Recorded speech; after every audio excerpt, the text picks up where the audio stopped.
1938, the Imperial Navy acquired a prototype of German dive bomber Heinkel He-118 V4 to conduct the study, and she had planned to build under license. Japanese officials sought to replace the D4Y Val by a bomber capable of following the A6M0 in the 13 program. The D4Y-1 Suisei was therefore an onboard fast attack bomber.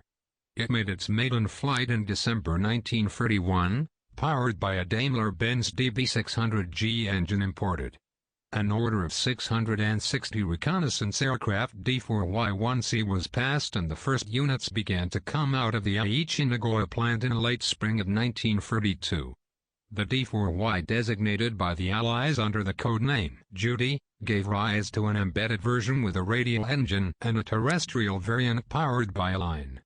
He was one of the few Japanese planes to receive an inline engine. But this engine was never fully developed, and the structure does not resisted to bombing bitten.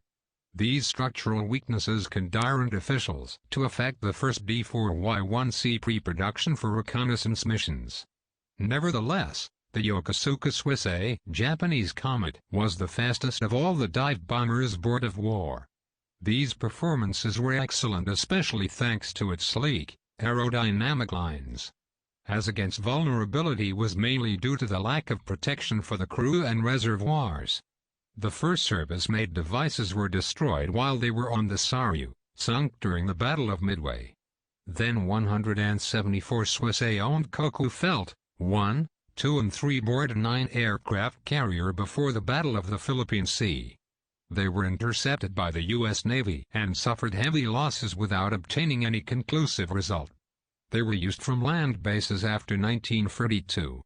The D4Y-2 appeared in 1934, with a more powerful engine and a heavy machine gun in the back. But to maintain good performance, it was with no armor protection for the crew and reservoirs. Despite this, they were successful in damaging many ships, including the USS Franklin, which was sunk by a single Judy. It was the subject of a version of night fighter, D4Y-2S, based in Earth, who exchanged his bomb load with a 20mm cannon mounted obliquely. By 1943, the D4Y-3 versions were equipped with a radial engine more reliable and robust. Finally, the D4Y-4 was fitted to Mitsubishi Kansei 62-1560C. This latest version will participate in the fighting until the end of the war, mainly for suicide missions in Okinawa. The plane was carrying 800 kilograms of explosives instead of its bomb load. Production D4Y arose in 2038 copies, all versions built by Dai-Ichi and part by Hero.